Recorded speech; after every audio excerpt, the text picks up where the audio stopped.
Здравствуйте, меня зовут Дарья, и сегодня я хочу поговорить на тему, которая иногда случается в сообщениях мне, в личных сообщениях, в комментариях тоже иногда такая тема всплывает, когда у людей рождаются жеребята, и жеребенок, допустим, очень крупный, либо лошадь небольшая, и он рождается такой немножко кривенький. Кривенький в плане каком?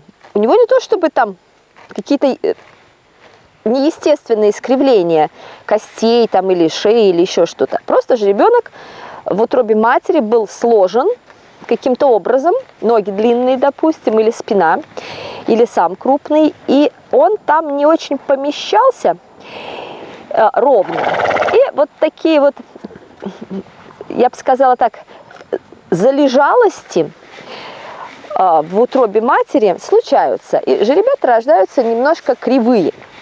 То есть с костями у них все хорошо, но вот такая вот немножко искривленность мышц привычная, зажатость в каких-то местах тела, именно зажатость мускулатуры, зажатость связок, она такая вот ярко выраженная в движениях и вот в искривлении самого жеребенка. И очень часто меня спрашивают, что делать? У нас вот родился такой кривой жеребенок, что нам делать? Что с ним вообще делать? Как быть, как жить?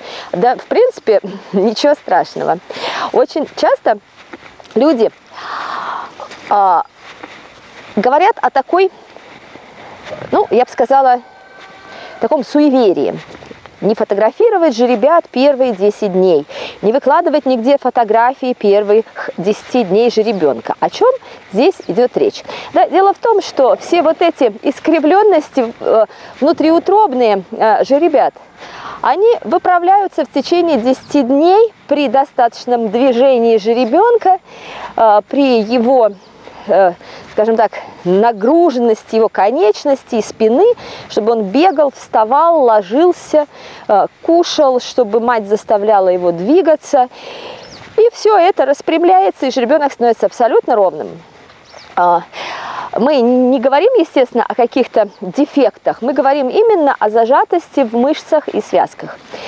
Вот. И поэтому заводчики очень часто не показывают фотографии новорожденных жеребят, чтобы будущие покупатели не видели, насколько жеребенок родился кривеньким. Вот. Ну, я как раз вот об этом и хочу поговорить. Что, ребята, не пугайтесь того, что у вас родился такой немножко кривоватый ребенок. Ну, не у вас лично, а у вашей лошади. Это все пройдет. Обеспечьте ребенку много движения. Движение максимальное. Мать, когда двигается, тоже заставит его следовать за нею. И его сухожилия очень быстро окрепнут, мышцы получат тонус и нагрузку, и он быстро выпрямится. Так что не волнуйтесь, все у него распрямится, все будет хорошо.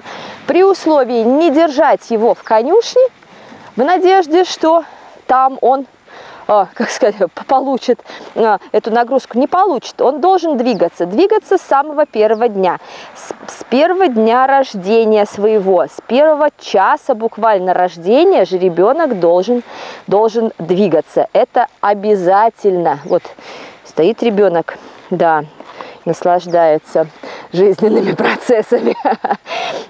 Вот, это очень важно. Движение заставляет работать его внутренние органы, его пищеварительную систему, его выводящие системы. Это тоже очень стимулирует развитие малыша.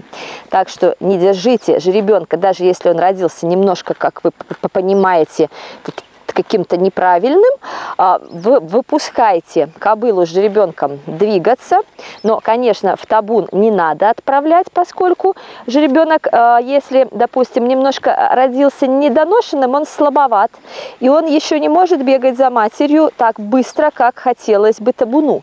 Поэтому отправьте кобылу в какую-то ливаду, где она сможет достаточно двигаться, и жеребенок сможет двигаться за нею практически целый день. Вот такие рекомендации заводчикам лошадей, которые вдруг получили такой первый опыт рождения кривоватого ребенка, не бойтесь, не волнуйтесь, все у вас будет хорошо, если же ребенок нормально двигается и делает это с удовольствием. Даже если не нормально двигается, то заставьте его двигаться много. Вот так, движение все лечит, все исправляет, если нет у нас патологических изменений. А вот в данном случае патологических изменений нет.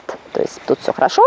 И через 10 дней мы как раз отснимем видео, материал про этого же ребенка через 10 дней, чтобы наглядно посмотреть, как это все изменилось. Вот, собственно, для этого я и говорю, чтобы сперва напугать, а потом успокоить. Ну что, ждем 10-го дня и смотрим, что же у нас поменялось. Прошло 10 дней с момента появления нашего жеребенка на свет. Мы его уже назвали, его зовут Травник.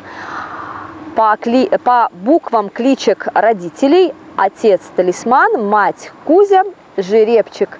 Кличка его начинается с буквы клички отца, то есть Т, Травник, в середине буква клички, первая буква клички матери. Ну и о чем мы говорили?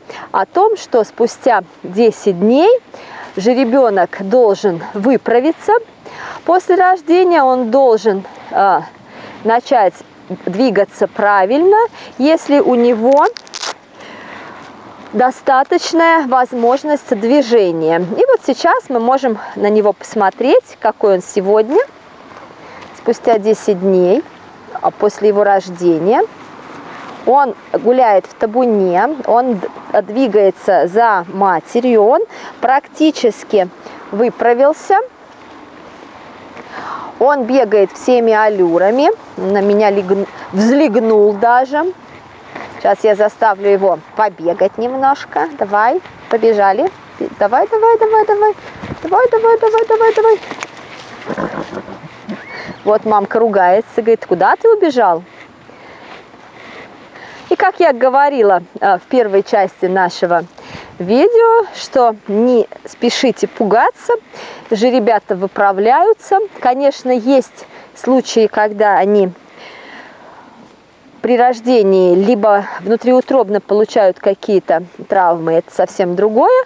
А вот такая кривизна обычно у жеребят выправляется в течение первых 10 дней-2-3 недель при условии активного движения и достаточно большого времени выгула, когда же ребенок может много двигаться различными аллюрами, вставать, ложиться, бегать, догонять мать, делать это шагом, рысью, галопом, и у него крепнут мышцы, крепнут связки, ноги, спина выправляется. Если какие-то зажимы родовые были, они очень часто, так сказать, разжимаются, то есть мышцы расслабляются, даже суставы входят на место, там позвонки бывает, вполне себе встают, и жеребенок вырастает полноценной, здоровой, крепкой, активной лошадью.